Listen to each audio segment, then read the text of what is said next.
Hamas نے اتنا بڑا حملہ کیسے کر دیا، اس کی انٹیلیجنس اور خفیہ ایجنسیاں کیسے ناکام ہو گئی، اور کہیں نہ کہیں ایران کا ساتھ اس کو مل رہا ہے۔ اس بیچ حزب اللہ نے بھی اعلان کیا ہے کہ اگر اسرائیل غزہ پٹی میں داخل ہوتا ہے اور زمینی سطح پر آ کر کارروائی کرتا ہے تو حزب اللہ فلسطین کا اور حماس کا ساتھ دے گا اور اسرائیل کے خلاف جنگ میں شریک رہے گا۔ قطر کی وزارت خارجہ کا آفیشیل بیان سامنے آیا ہے اور اپنے لیٹر ہیڈ پر قطر نے بیان جاری کر کے اسرائیل کو ذمہ دار ٹھہرایا ہے اور کہا ہے کہ فلسطینی اپنی آزادی کی جنگ لڑ رہے ہیں، حماس کا حملہ اپنی خود مختاری کے لیے ہے، مسجد اقصی کی آزادی کے لیے ہے، اور اسرائیل کی طرف سے لگاتار مسجد اقصی پر ریڈ کی گئی، فلسطینیوں پر ریڈ کی گئی، ان کو بے گھر کیا گیا، ان کو مارا گیا، ان پر ظلم و ستم ڈھائے گئے۔ اس لیے فلسطین اور حماس کا حملہ اپنے حق کی آزادی کے لیے ہے، اپنے اوپر ہونے والے ظلم کو روکنے کے لیے ہے، اور جو کچھ اس وقت وہاں ہو رہا ہے اس کے لیے ذمہ دار اسرائیل ہے، فلسطین اور حماس نہیں۔ روس کی وزارت خارجہ کا بھی بیان سامنے آیا ہے اور روس نے کہا ہے کہ ہم فلسطین کو ایک آزاد ریاست کے طور پر تسلیم کرنے کے لیے تیار ہیں، ہم حل بھی یہی چاہتے ہیں، اور 1967 کی سرحدوں کے مطابق دونوں ملکوں کا فیصلہ ہونا چاہیے۔ تو کہیں نہ کہیں روس نے بھی فلسطین کا اس مشکل وقت میں ساتھ دیا ہے۔ فلسطین کے صدر اور الفتح کے سربراہ محمود عباس نے بھی واضح طور پر بیان دیا ہے، اور ان کا یہ پہلا بیان یہی ہے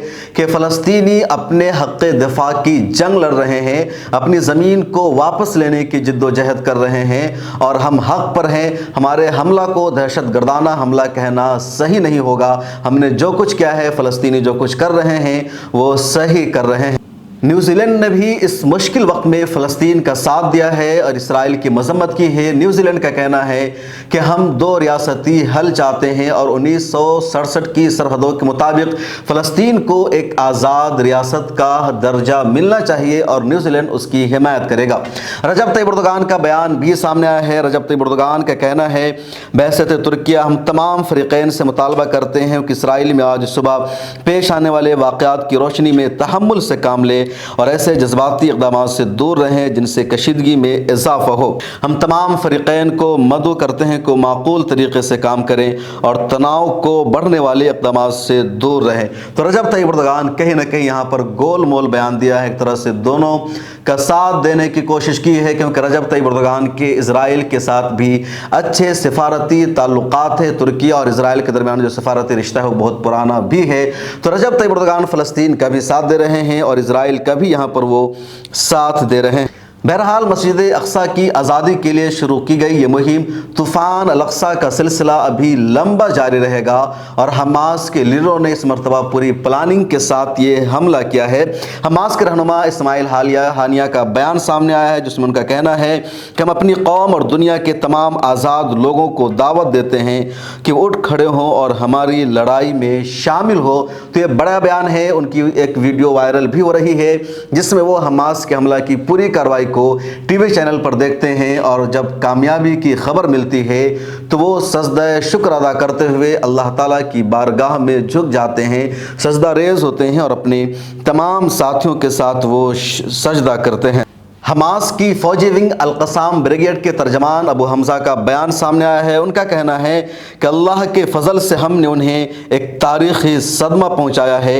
یہ سچ ہے کہ طاقتور دشمن شکست کھانے اور ٹوٹنے کی صلاحیت رکھتا ہے۔ اسرائیل جو طاقتور ہے، بہت مضبوط ہے، پوری دنیا کی حمایت اسے حاصل ہے، سب کا سپورٹ ملتا ہے، اور 1967 کی 6 روزہ جنگ میں عربوں کو شکست کھانی پڑی تھی اسرائیل کے ہاتھوں۔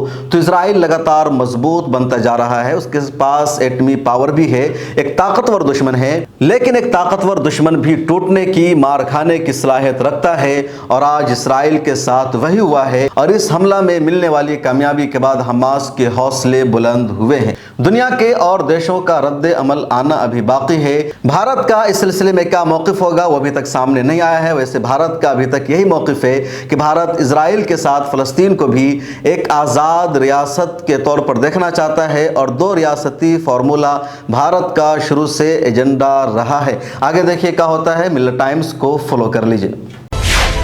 ملت ٹائمز کو آپ کی ضرورت ہے، ہماری آپ مالی مدد کریں۔